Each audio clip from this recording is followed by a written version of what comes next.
कवीश्वरः कपीश्वरो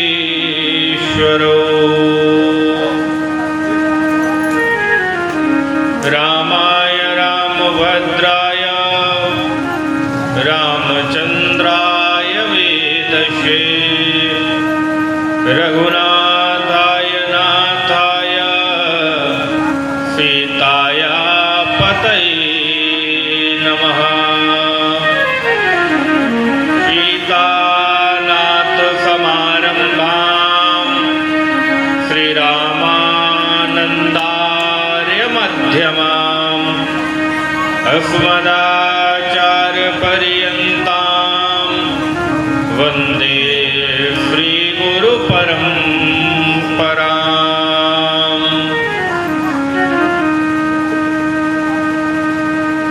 श्रीगुरुचरण सरोज रज निज मन मुकुर सुधारि वरनौ रघुवर विमल जसो जो दायक फल चार। बुद्धिहीन तनु जानिके सुमिरौ पवन कुमार। बल बुद्धि विद्या देहु मोहि हरहु कलेश विकार। तुलसीदास जी के पद कमला बारंबार मनाऊं। गुण गावहूँ सिय राम के हनुमत होऊं सहाय। लेत सदा सुधि दीनन की सहज दया के धाम। जननी जनक इस जीव के प्रभु श्री सीताराम। सोमेश मोपरयन कूला करिय कथा मुद मंगल मूला। भगति हेतु विधि भवन बिहाई सुमिरत सारद आवत धाई। कवन सो काज कठिन जग माही जो नहीं होहि तात तुम पाही।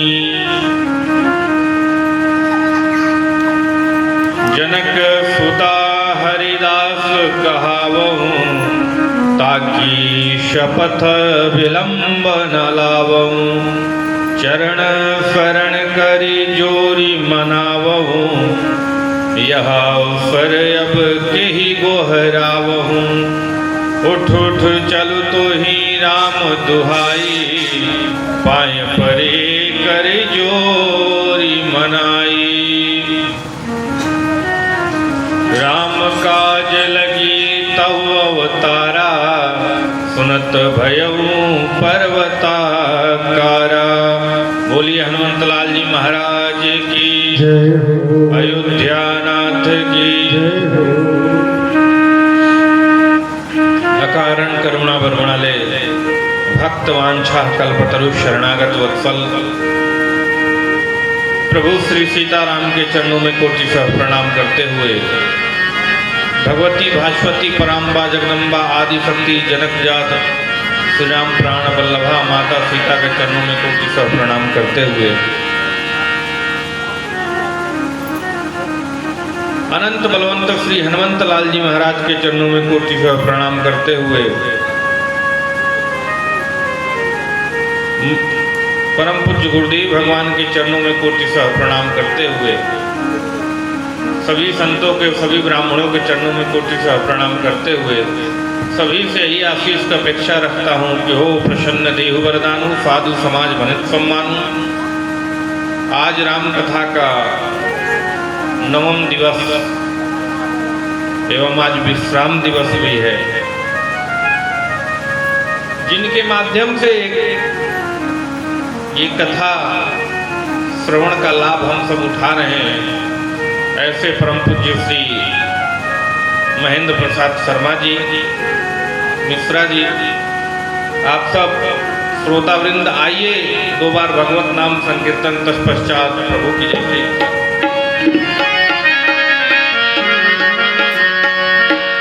त्रिभुवन विदित अवधि जे करनवा, त्रिभुवन विदित अवधि जे करनवा, बड़ा लागे राघव के गौरवा, बड़ा लागे राघव के गौरवा, बड़ा लागे।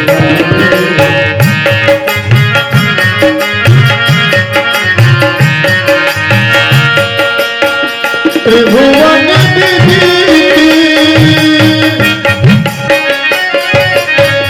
त्रिभुवन विदित अवधि जे करनवा, बड़ा लागे राघव के गौरवा, बड़ा लागे राघव के गौरवा, बड़ा लागे।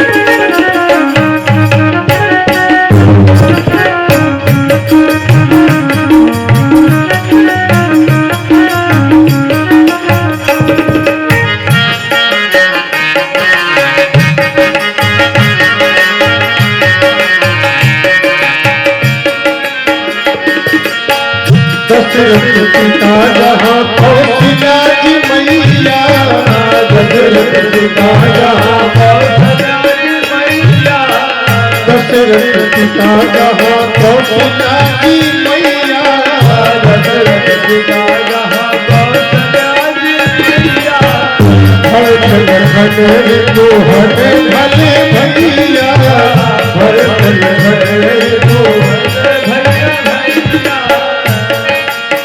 राम नाम रखे जहाँ,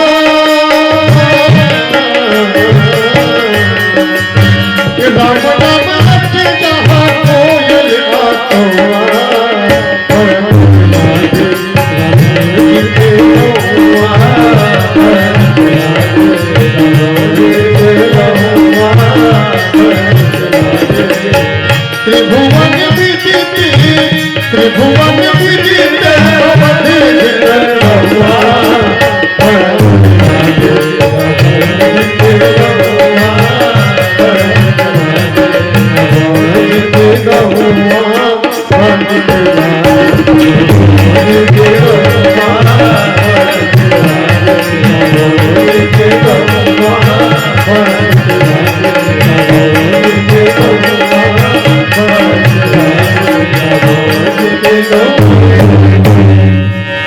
बोलिए हनुमंतलाल जी महाराज की जय हो, अयोध्यानाथ की जय हो, काशी विश्वनाथ की जय हो।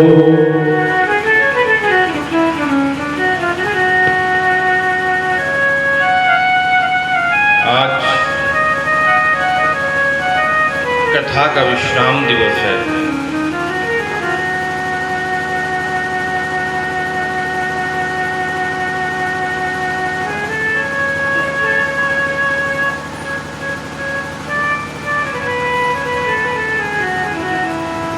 गोस्वामी जी महाराज कहते हैं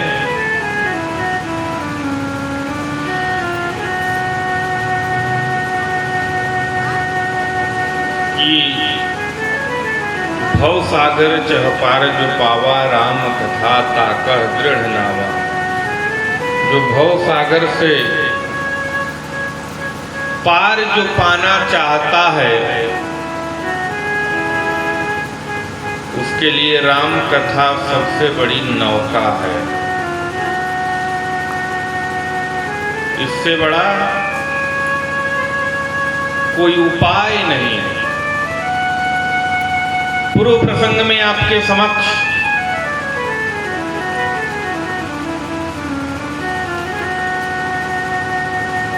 आज अंतिम दिन है तो एक बात आपको बता दें। एक बार एक झूठों का सम्मेलन हुआ कि सबसे अच्छा झूठ कौन बोल सकता है। उसके निर्णायक गोस्वामी तुलसीदास जी महाराज को रखा गया। झूठ भी मतलब ये नहीं, झूठ भी शास्त्र सम्मत झूठ होना चाहिए, जिसके निर्णायक भी कोई हो। सभी झूठे आए। गोस्वामी तुलसीदास जी निर्णय करने के लिए बैठे थे। गोस्वामी जी से लोग पूछे, गोस्वामी जी झूठ बोले? बोले इसी के लिए तो बुलाया गया है, आप झूठ बोलो। उन्होंने कहा, गोस्वामी जी मैंने देखा कि खरगोश को सिंह जम गया।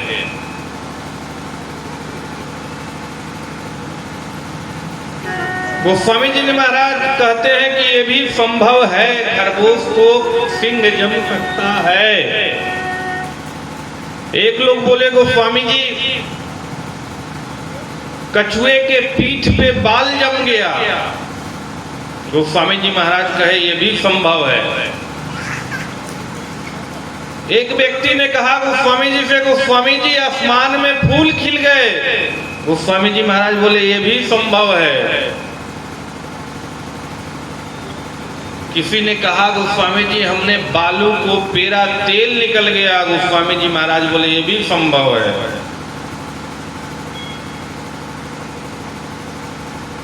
झूठे लोगों की झूठ बोलते बोलते पसीना पसीना हो गए कि क्या बोले कि जो लगे कि झूठ है। जब सब कुछ संभव हो सकता है, गोस्वामी जी महाराज कहते हैं बारी मथे घृत होइबर सिकताते परु तेल। बोले इस पृथ्वी पे कोई ऐसा चीज नहीं है जो असंभव है, सब संभव है।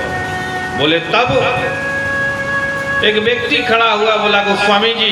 गोस्वामी जी बोले हाँ। बोले हम झूठ बोले? बोले बोलो। बोले हम जिला जौनपुर ग्राम बेलवा से आए हैं। बोले बताओ क्या कहना चाहते हो? तुम भी बोल लो झूठ। बोले गोस्वामी जी एक बाबा हमारे यहाँ थे 90 बरस के। वो कभी प्रवचन नहीं सुने, कभी कथा नहीं सुने, कभी राम नाम नहीं जप किए, लेकिन मरे तो डायरेक्ट स्वर्ग गए। गोस्वामी जी महाराज बोले इससे बड़ा झूठ दुनिया में कुछ नहीं हो सकता। सब कुछ संभव है। बार मते घृत होई बरु सिकता ते बरु तेल। लेकिन बिनु हरि भजन न भव तरिय, यह सिद्धांत अपेल। बिना भगवान के भजन के आप कर नहीं सकते हैं, यह सिद्धांत अपेल। सब कुछ संभव है। तो ये हम लोग जितना भी कर रहे हैं कर्म, ये सारे कर्म का एक ही फल ठाकुर जी से मांगिए कि हमारा मन आपके चरणों में लगे। वो सबसे बड़ा आपका धन है। अलबंदार में यमुनाचार्य जी कहते हैं धनम मदीयम तव पाद पंकजम कदानु साक्षात करवानी चक्षुषा। हे प्रभु, कोई धनवान होगा उससे हमें फर्क नहीं पड़ता, लेकिन हमारे पास तो धनम मदीयम तव पाद पंकजम, हमारे पास तो आपके चरण कमल रूपी पंकज का धन है हमारे पास, हमें और कोई धन नहीं चाहिए। और जिसके पास भगवान मिल जाए ना, उसको और कुछ नहीं चाहिए। अच्छा एक चीज आप बताइए कि हम लोग भगवान से मांगते हैं कि भगवान को मांगते हैं? हम लोग जितने लोग बैठे हैं, हम अपनी भी बात कह रहे हैं, हम लोग भगवान को नहीं मांगते, भगवान से मांगते हैं। हमारे पूज्य गुरुदेव भगवान कहते हैं कि एक राजा ने प्रदर्शनी लगाई, मेला। उस मेला में राजा ने लिख के रखा था कि जिसको जो वस्तु पसंद है वो ले जा सकता है। लड़के बच्चे गए, गाड़ी घोड़ा ले आए, कोई गया ट्रैक्टर ले आया, किसान गए ट्रैक्टर लाए, नौजवान गए बाइक ले आए, 4 व्हीलर ले आए, सब लोग अपने अपने मन की पसंद की चीज लाए। माताएं लोग गई, साड़ी कपड़ा गहना जेवर सब ले आई। एक बच्चा गया, वो बच्चा प्रदर्शनी में सबसे पीछे गया, जहां राजा बैठा हुआ था, जो राजा प्रदर्शनी लगाया था। राजा के पास गया और राजा के सर पे हाथ रखा। राजा ने पूछा, बच्चे आपको क्या चाहिए? इतना प्रदर्शनी लगा है, आप भी कुछ ले लो। लड़के ने कहा कि हमें जो चाहिए हम उस पे हाथ रख चुके हैं। बोले क्या तुमको हम चाहिए? बोले हाँ हमको राजा चाहिए।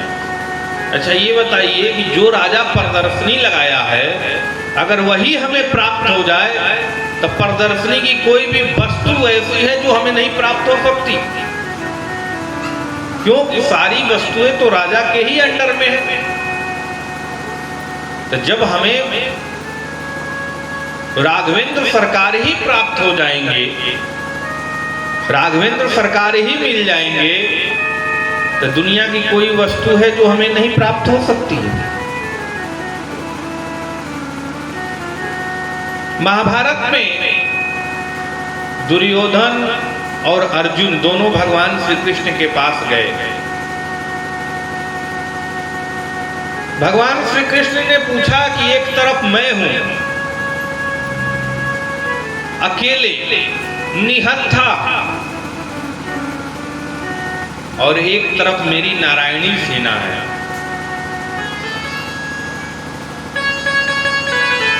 क्या चाहिए तुमको? दुर्योधन ने बोला कि हमको नारायणी सेना दे दी। अर्जुन ने कहा कि हमको तो बस आप चाहिए। क्यों? कि अर्जुन जानते हैं कि भ्रामयन् सर्वभूतानि, भ्रामयन् सर्वभूतानि यंत्रारूढ़ानि मायया। भगवान अपने माया द्वारा सारे सृष्टि को चलाते हैं। तो अर्जुन जानते हैं कि भगवान अगर हमारे साथ हैं तो नारायणी सेना रहे चाहे नहीं रहे। नारायणी सेना आज है कल रहेगी कि नहीं है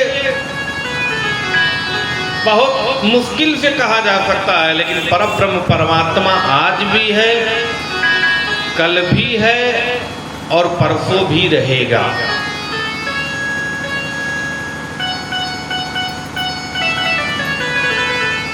तो इसीलिए हम लोग ठाकुर जी को मांगे, ठाकुर जी से न मांगे।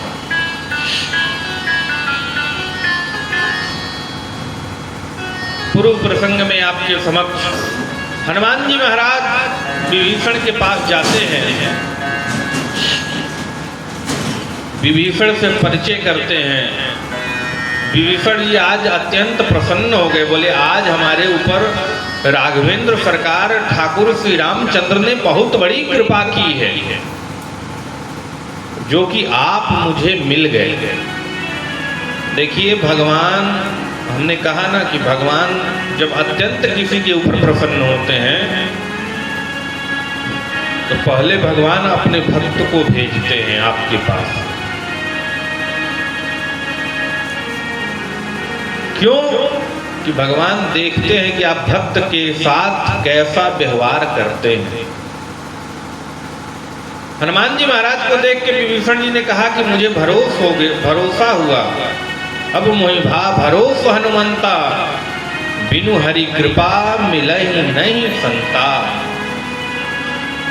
बिना प्रभु के कृपा के सत्संग संत ब्राह्मण ये प्राप्त नहीं होते। विभीषण जी ने से हनुमान जी ने कहा, हे विभीषण जी, मैं माता सीता का पता लगाने आया हूँ, मैं माता सीता का दर्शन करना चाहता हूँ। जुगती बताते हैं, उपाय बताते हैं विभीषण जी महाराज की माता सीता का कैसे आपको दर्शन प्राप्त हो। दर्शन करने के लिए चलते हैं और वहां अशोक वाटिका में पहुंचते हैं हनुमान जी महाराज। माता जी का जब वेश देखते हैं गोस्वामी जी कहते हैं हनुमान जी, तो क्या लिखते हैं, किस तनु शीस जटा एक बेनी, किस तनु शीस जटा एक बेनी। बहुत दुर्बल काया शरीर माता सीता का हो गया है, बालों का जटा बन गया है। उस अशोक वाटिका में अशोक वृक्ष के नीचे माता सीता राम नाम जप कर रही हैं, राम जी का ध्यान कर रही हैं, राम जी के विरह में व्याकुल दुखित बैठी हुई हैं। उसी समय रावण आता है माता सीता के पास, बहुत प्रकार से समझाता है कि एक बार विलोक मम ओरा, हे माता सीता, एक बार हमारे तरफ आप दृष्टिपात कर दीजिए, हमें देख लीजिए और मेरी हो जाइए। अगर मेरी हो जाती हैं तो जितनी भी रानियां हैं ना हमारी मंदोदरी वगैरह, सबको मैं आपकी दासी बना दूंगा। लेकिन भाई माता सीता को कोई डिगा सकता है? गोस्वामी जी महाराज कहते हैं, तृणधरी ओट कहत पै देहि, सुमिरी अवधपति परम स्नेही। तृणधरी ओट कहत पै देहि, सुमिरी अवधपति परम स्नेही। कहती है रावण, तुम क्या हमें लालच दिखा रहे हो? तुम्हारी जितनी भी ये राज्य है ना, ये सारे हमारे लिए तिनके के समान है। हमको राज्य की लालच मत दिखाओ। अब भूल गए राम जी के बाणों को, भूल गए राम जी के प्रताप को। अगर इतनी हिम्मत थी तुम्हें तो राम जी के सामने क्यों नहीं हरण करके आए? राम जी से छुप के क्यों हरण